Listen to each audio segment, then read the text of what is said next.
Bonjour, bonjour, bonjour, bonjour, chers Congolais. Bonjour, Naba internaute, nyonso, bonjour. Occasion tombée là pour la Nangaï. Votre humble serviteur. Molobeli Nabino Boyebi. Toye lisusu liboso ya ba poste téléviseur Nabino liboso ya ba etando eke Nabino eloba nango bangala. Omemela bino basango ya mboka ekolo Congo. Bozalaka ebele na souci ya koluka koyeba état de santé ya mboka. Pays elalaki ndenge nini, pays elamuki ndenge nini. Bozalaka na souci ya koluka koyeba maye bazali koleka à l'est de la République démocratique du Congo. Bozalaka na souci ya koluka koyeba position mokonzi ya mboka vi les enjeux de l'air. Bino nyonso boyebi bandeko bakongolais ndenge tolobaka main de foi. Congolais aza a vertu oza sansa koluka koyeba état de santé ya mboka na yo. Oza sansa koluka koyeba mayema azali koleka na este ya pays na yo. Oza sansa koluka koyeba position pe ya mokonzi ya mboka vi les enjeux de l'air. Oza sansa koluka koyeba maye nyonso maza koleka na mboka na biso ndenge toyebisaka bakongolais. Oyebi ke Congo jadis ezalaki objet ya complot international, mais lelo yo Congo, grâce au président de la République Félix Antoine Tshisekedi Tshilombo, mboka na biso ebimi na esclavagisme ya anilotique, ebimi na sous-tutelle ya ba Rwandais, parce que le Congo ezalaki pays sous-tutelle ya Rwanda. Mutabanaï ko influencer nomination, c'était Paul Kagame. Mutabanaï ko sala ba bêtise, c'était Paul Kagame. Mutabanaï ko gérer est du pays, c'était Paul Kagame. Makambu nyonso bazalaki koleka na mboka na biso, c'était Paul Kagame. Lelo yo grâce ya diplomatie ya mokonzi ya mboka, Paul Kagame aza lisusu na contrôle ya mboka na biso te. Kagame akomi na difficulté. Tobeta lisolo na tongo. Lisolo tozobeta na masolo ya nanga. Nous allons parler de Corneille. Nous allons parler de Joseph Kabila. Nous allons parler de plusieurs choses. Oh, Tobeta lisolo, pourquoi pas parler aussi sur la situation sécuritaire? Il y a est de la République. Oh, les alaka préoccupant et pas il y a ba diaspora nyonso. Ba Congolais ceux qui balali balamuki batuni. Ndenge nini ba 6. Ba Congolais ceux qui balali balamuki. Ndenge nini Bunagana. Ba Congolais basusu balamuki kaka bongo. Tozobeta masolo. Bande ko toyebisaka nanga. Baliaka na ba Rwandais te. Rwandais so oliene na tongo. O matokita. A luka komona pokwa. Pardon, na après-midi. Soki aluki on après-midi a kokiote a koluka on a pokwa bomayo. Bon kamakambo komeli nanga. Oh, eza famille na ye. Famille à Nanga. Balobi boy, le membre de la famille de Corneille Nanga ont rencontré le dimanche dernier le président William Ruto pour plaider son implication dans l'exfiltration de Corneille Nanga de Goma à Nairobi, où il compte s'exiler en désaccord avec ses alliés rwandais sur l'accord avec la République démocratique du Congo. Nanga fait ses sauver. Bandeko ba Congolais. Famille à Nanga Koluka William Ruto. Nanga ebisaki biso le 30 juin tokutana Tshisekedi. Ce que nous demandons à Tshisekedi, c'est de démissionner pour Togoyawana. Bananga bazalaki sire parce que baebeki que Franck Tumba aza la maison militaire. Maison militaire, aza lokola conseiller parallèle sur le plan de la sécurité à Mboka et pas à Mokonzi à Mboka. Bazalaki sire na Franck Tumba. Bazalaki sire na Christian Chiwewe, un faux pasteur. bazalaki si na bato na bango batia na bainstance na biso yango nanga bandaki koloba boyebisa Tshisekedi il n'a qu'à démissionner pour ne pas être humilié parce que kala mingi te tozoya nanga toki eti ya Tshisekedi de démissionner lelo nanga otindi famille na bakena kolukelo refuge na Nairobi parce que Kagame alobi mutani ata makolo na mboka nanga te Museveni atala bien ana ko héberger bino te nanga cherche là où veut aller en exil pourquoi parce que il y a des accords entre Yé na ba M23 entre Yé na ba Rwanda pourquoi Kagame si tu deviens improductif a osasu na posa na ote Kagame pour na yezala productif si tu deviens improductif pour na Kagame tu n'as plus droit Kagame nanga zalaki productif quand il tuait des Congolais nanga zalaki productif parce que Kagame a créé qui AFLD nenge basalaki papa oyo Musée Laurent Désiré Kabila oyo repère oyo nenge basalaki ye bazwi ye babimisi ye liboso bazwi ba Rwandais batie na sima ebimake eza mouvement oyo ya bakongolais bazolela mégestion bakongolais bazo revendiquer mauvaise gouvernance voilà pourquoi bake basali rébellion c'était ça la conception ya Paul Kagame et Kagame comme bandeki kofuta pe ba prêtre catholique bazwaki neve ya Lucifer j'espère que vous avez bien neve Lucifer rigoler en bon il est le neveu de Lucifer bazui papa oyo auti soki bapangi kuna oyo nani abedo na session bazui bloc na bango na muyibi oyo azana SSRX 5 bazui bango bino faut bosala effort bosunga en sorte que AFC ya nanga ezala certifié comme mouvement ya ba congolais oyo bazo revendiquer mes gestion la mauvaise gouvernance il y a pouvoir en place et pendant ce temps Kagame azalaki na kati ya ba manigance parce que Kagame voulait réaliser aux rêves na ye bazwa grand kiff babimisaki nanga na koboma nzambe alalaka te trompe ye trompe ntango ye ba sénateur na Virginie 34 sénateurs va saisir la Cour pénale internationale, va saisir le département État américain, va saisir l'administration Trump, va continuer par document. Et ça, les seules villes, Virginie, oh, va fouka donc, va tchaka ma bolongo na bango na se pour la rebonde de la présidente Tshisekedi. Aux États-Unis, va sénateur. Pour la bango Tshisekedi a sauvé les États-Unis. Je veux au moins les lona lobela pourquoi balobaka Tshisekedi a sauvé les États-Unis. Va saisir justice Cour pénale internationale pour dire bato nyonso basali ba bêtise na est que personne ne soit épargné. Voilà pourquoi na flashé bino que lelo procès à Kabila bandi et je vais aussi parler des problèmes ya Kabila. Tozana na bakamandanga qui cherche l'exil wapi na Kenya. Bandeko nanga zaki na vie moko so na beteli bino okolula nanga d'abord on sala déjà na ndaku ya 3 niveaux na boulevard Tchati tout près ya Pullman et ça n'importe qui on sala na 4 villas na ma campagne on sala na ba Prado ba jipa ne aiba na ba jipa seni président Félix Aya a lokolo zaika na seni zwana yo après cette famille mais nanga laisser toute cette vie wana ya bourgeoisie pour aller dans les champs, pour aller dans les brousses, en disant comme un rebelle. De la même manière avec Joseph Kabila. Stati a un ancien président, ex-président. Stati a sénateur et a vie. Kabila tellement ça m'a capé, balati ça qui est kilote. Mukile bimika il a qui si identité na yo. Andimi ati Kabila ko ana poso na zamba.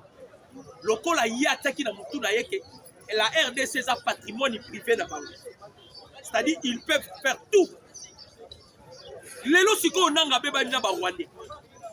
Abebani na Paul Kagame.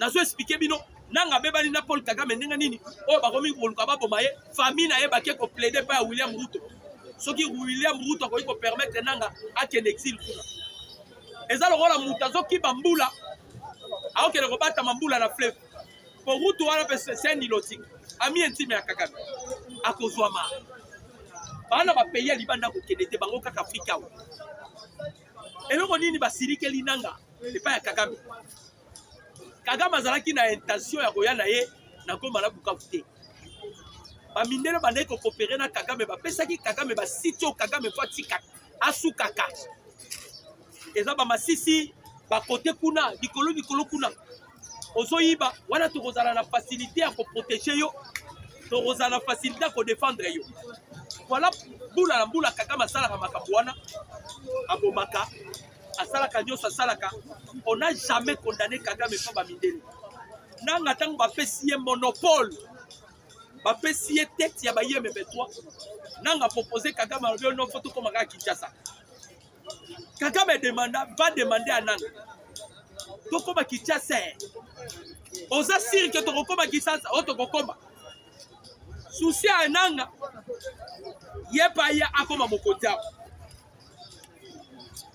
nanga lobi tokokoma Kinshasa vous avez des moyens nanga lobi il y a des moyens yango bana koyoka na Pierrot Louawa oyo épileptique oyo bientôt là nanga serala bientôt là nanga serala bateau tozala bango na ba institution na biso que les Américains viennent de révéler à peine mais c'est Tito papa mukusa kende ko kunda mama na ye na Rwanda yo congolais moko kunda mama no na Rwanda bango nyonso tongo bango na ki déjà aso ya Goma na Bukavu mabia pouvoir esili bandi yango benga nanga kuna kutezaka na quartier Birere kosimba te nanga et puis bandaku na bango so ke na Goma na Bukavu basimba te na otanga bakombo na bango kamere ndangu na ye basimba te baati lukwebo ndangu na ye basimba te nyonso etikali bapanza me bandangu na bango basimba te babandaki koloba maintenant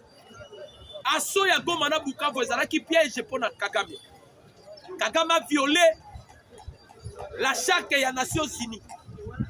Lorsqu'on a violé la charte des Nations Unies, et les experts, ils avaient toutes les informations sur les papiers. Bamoni moyen ba protéger Nanga et pardon, Kagame Zate.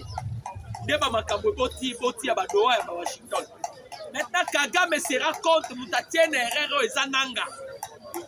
Parce que hier azalaka na boule ya bamakaba Goma na Bukavu te ya zaki na boule ko piller kaka apiyaka na yeba bo apiyaka ba minéraux mais eloko Kagame asali na ba minéraux moyen ba protéger ye ezate nde bakomi koluka mutu ya nanga azangi place akokende tobisaki nanga baliaka na ndoki te nanga linga koyoka te tozolo bana bino azangi place akokende nde boboni famille na ye bake koluka sikoyo William Ruto soki akoki kokombata nanga komata exilé kuna na Kenya tala place mutake kosuka. Parlons maintenant na dossier sensible Hippolyte Kanambe Kazembere mwana André Mutwale Joseph Kabila, un président qui fit la malédiction pour ce pays. Parce que dans le règne de Kabila, on était sous la malédiction. La Bible a confirmé Mboko est dirigé par un étranger et Mboko est laquelle a mis ma baie. Au moment qui bino nyonso, Joseph Kabila, l'intouchable, l'incontournable Mutamba Telembaki, c'est ce qui fait que Lelo Mutamba a empoisonné, c'est ce qui fait que Lelo Mutamba a poursuivi judiciairement. Zambé resma la kate baké kuna na haute cour qui tenge Joël akeko nyoko la bango kuna les célèbres haute cour a bloqué pourquoi procédure que l'Assemblée nationale a tamaki et sa violation flagrante il y a règlement d'ordre intérieur et l'Assemblée nationale dossier ils ont une Assemblée nationale mais c'est Mutamba ou maître Kota Mutamba a été touché pourquoi parce que Kabila a été protégé par immunité naïe. Abatama kezalaki lokola parapluie naïe. Moutamba lobi non. Moutaso pour Congolais, Batika Eboy. Moutamba saisit le Sénat. Moutamba saisit la haute cour militaire, l'élo, haute cour militaire, à Zobana procès, Yakabila. Et je vous informe déjà qu'il sera condamné par défaut. Et lorsqu'il sera condamné par défaut, qui pouvait y croire que Kabila l'élo a derrière les barreaux? Bien qu'Akimi. Parce que le dossier Fongoli l'élo, Balongoli milité. On ne pouvait pas lancer un mandat d'arrêt sans qu'il soit jugé. On devait commencer par les procédures judiciaires. Jugé et non, condamné par défaut. C'est alors que nous allons saisir l'Interpol. Ce qui doit saisir l'Interpol, c'est alors que nous allons lancer un mandat d'arrêt contre Joseph Kabila. Kabilo Matokita. Tolobaki Naoti sera un candidat potentiel à ce pays. Numéro 1. Avant Kagame Alanglao. Parce que Kagame est encore au pouvoir. C'est alors que vous allez comprendre quel était le rôle de Frigolé Ambongo. Ambongo a conçu Olivier Philippe. A conçu Joseph Kabila. A conçu Olivier Philippe et Bovanda Kimia. Cardinal, je suis très influent. Je ferai l'effort. Donc, pour créer troisième voie. C'était ça le but, il n'y a pas de social. Pour créer troisième voie, parce qu'il y aura dialogue. Dialogue là, Bakobenga Bananga, Bakobenga Bakabila, Bakokote, c'est la troisième voie pour permettre Kabila à son alissou sur la tête de ce pays. Dès que Kabila y a une sortie médiatique, je me sens encore que j'ai de l'énergie. Et les peuples congolais ont besoin de moi. Kabila y a aussi, Congolais n'y a pas ça. Congolais n'y a pas de la Kabila. 18 ans au pouvoir. Au Tiki Bisso a 4 milliards de dollars américains comme budget. Avec 850 millions de dollars comme les appuis budgétaires. Et pardon, les réserves d'échange. À Tiki Bisso d'abord on a 4 milliards de dollars avec des appuis budgétaires. Réserve d'échange, il y a 800 millions de dollars américains. Kabila Sali 18 a tiré pour construire l'école Moroté. À mon côté, Yazalaki, expert na réhabilitation. Atiki biso ta na hôpital Moroté Kabila Télémé Robiono ba Congolais ba na posana. Kabila tu rêves. Conception ya Kabila. Kabila Zalaki ko soit Congo est un patrimoine privé na bango. Imaginez Kabila là la muki a su il na biso za pembeni. Après si vieux jaloux. Azui ba carré minier, après si au bassan.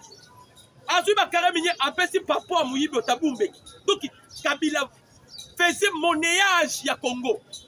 Amorça Congo, amorçé. Ce qui est plus grave, la moni lobby passe à la sortie médiatique. Oh, je suis contre. Dis-les entre les États-Unis et la RDC. Kabila tient malade, toi. Wali poma Kabila. Naza contre Ango. On ne peut jamais brader des minéraux congolais. Bandeko.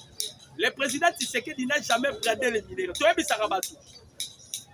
Mukondambo Katalaki, les Américains attendent coincé bango na gauche.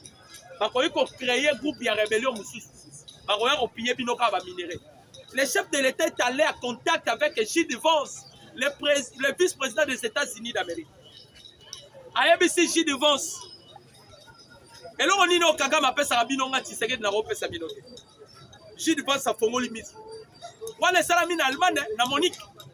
Le chef de l'État lobby et l'autre nini Kagame appelle ça Kabino qui n'a la repesa binote. Parce que Kagame yé moko dévoilé qui secret. A lobby n'a la bénéfice à 1%. 99% nyoso qui n'aura pas mindele. Donc il nga batanga awa parce que ba prometa ki Kabila. Et pardon, Paul Kagame boye bakayango na lobaka combien de fois. Il faut ba Congolais boye ba. Les Rwandais que vous voyez, ils ont appelé à Baoutou. Ils ont appelé à Batouti. Kagame c'est un tout. Kagame baza bato Baouti côté à Reine de Saba bazanga mabele. Dans vous voyez na Rwanda, l'objectif est là qui va soit mabele. C'est alors Bill Clinton a promettre Kagame de repérer Sabino Grand Kivu. Si vous allez vous souvenir, na cahier de charge ya ba M23 na Doha balobaki dans 8 ans, il y a contrôle ya Nord Kivu na Sud. C'était ça l'objectif. Et Oya ya Kabila na Goma na Bukavu, c'était pour conquérir et pour créer la République du Kivu. On va préparer. C'est-à-dire les Américains de Bakosaki Kagame. Maintenant, le président Félix Alobi, non. Le colon américain, il faut maintenant coincer les Américains. Normalement, les États-Unis, il faut pas indemniser Bissot. Ils ont contribué à un massacre, à un crime. Bill Clinton, Papa Yao, Barack Obama. Na yo président aye asuka oyo. Si les États-Unis batika pour son président, le plus pourri est ça Joe Biden. Joe Biden. Voilà un peu l'histoire. C'est-à-dire Kabila soit qui biso en otage. Atalagi Tshisekedi comme le président Félix appelle ça une fausse note. Hey, appelle ça une fausse note. Museveni na Kagame bavandi na bango baotonga Congo babio non ndenge tobomi Musée Laurent Désiré Kabila ko photo luka mutu moko aza faible to taille.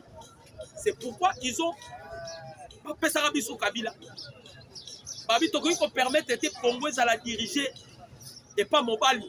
Bato ba esprit le rôle à Mobutu tokonyo kwa. Quand vous attendez Yolande Makolo porte-parole du gouvernement rwandais. Alors que aussi longtemps Tshisekedi au pouvoir, les intérêts à Rwanda sont en danger. Imaginez-vous. Yolande Makolo. Alors que ceux qui ont Tshisekedi au pouvoir, intérêts à Rwanda sont en danger. Parce qu'ils savent bien. Le président Tshisekedi, il est venu anéantir calcul ya Kagame. Il est venu renverser le calcul ya néocolonialisme. Oyo salamaka na Berlin. Sikoyo lelo tobandi procès ya Kabila. Bandeko. Kabila est poursuivi na crime contre l'humanité. Kabila est poursuivi na soutien ya mouvement insurrectionnel. Kabila est poursuivi na mabenyo so batu basala na mokili. La mutu ya Kabila. Donc lelo yo il sera condamné par défaut. Et je vous informe déjà. Ce qui va condamner Kabila lelo. Après le lot, vendredi, samedi, dimanche, lundi déjà, nous allons saisir ma instance, mandat d'arrêt. Mandat d'arrêt. Yango Bomonaki Kabila, il était agité. Donc, Moutamba Simbikaka, il militait na Ebo. Eh, Kabila bimisa 15 millions. Alors, j'ai besoin de la tête de Moutamba. J'ai besoin de la tête de Moutamba. Moutamba, il m'a pas le barazani à ma balière à terre. Bamemi kuna na cour et simbité na cassation et son assemblée nationale. Parce qu'on est dans l'assemblée nationale, mais c'est eux qui ont commis un problème. Hein? Mais c'est eux qui ont commis un problème parce qu'ils ont violé les règlements d'ordre intérieur il y a l'assemblée nationale. Sort et Kozalanini. Bande comme Congolais, nous vivre un scénario. Nous vivre un scénario. Nous sommes parce que la RDC Lelo, je suis un président capable. Je suis un président qu'il faut. Parce que Bakagame, il faisait tout dans Mbokoyo. Nabi Sibino Basalaka bande na bango. Bande na bango Basalaka. Nomination à officier. C'est Kagame qui faisait. Kabila Zalaki ma Kenya. Ti avanda ki na ena Jelama. Ezalaki a Bangi. Bangi. Ba Marula ba Muscador. Bangi nabala basia bat. Nomination à Veya. Il faut Mo Ibrahim. Il faut George Soros. Bake batiki Mukanda et pas Paul Kagame. Kagame a nommé. Voilà pourquoi Boyokaki Kagame récemment awa la sortie médiatique na ye. Kagame a l'hôpital à Congolais bazo sakalanga. Na koye ko enlever Tshisekedi bolali bolamuki pe boboni azate. Kagame il disait ça en guise de cause. Azalaki na lisu na yo azalaki Franck Kitumba. Ndoki. Kagame azalaki conscient surtout na faux pasteur Chiwewe. Kagame yebaki ki na sala baki. Je peux faire tout au Congo. Les lois baza bloqué parce que le président Félix a bloqué bango. Lobby toki James Kabarebe. Oh non. Congo so libo ça la réforme. To ça pour resunga bino. James Kabarebe. Oza liboma. Biso to ça la réforme au sein de l'armée. Il faut tendre main na biso na Rwanda. Boso rêver. Parce qu'ils n'ont plus le contrôle, il y a Congo. Kagame a peur. Auto sala, nini remaniement ya Lombangu. Kagame a sali remaniement ya Lombangu.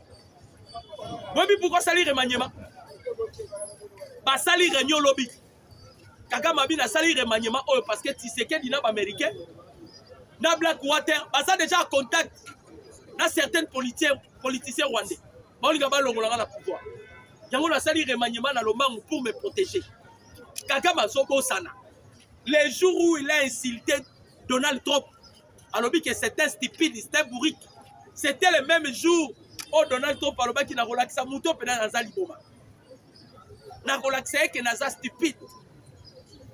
Il a relaxé ça. Parce que hier, le coup a manipulé le président Nyoso. A manipulé le président Bazoba Lissousou, président français Emmanuel Macron. Oh, moi, si n'a pas un bataille à Missoba. Moutazo Sala Sonia ba français Emmanuel Macron. Lelo baso wangana. Pour le problème, il y a coup d'État. Oh, ils oublient que les États-Unis, si babibi saki makam. Les États-Unis, si babibi saki makam.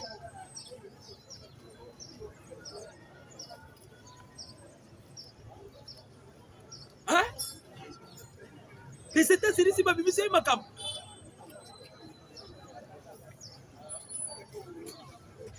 C'est très grave.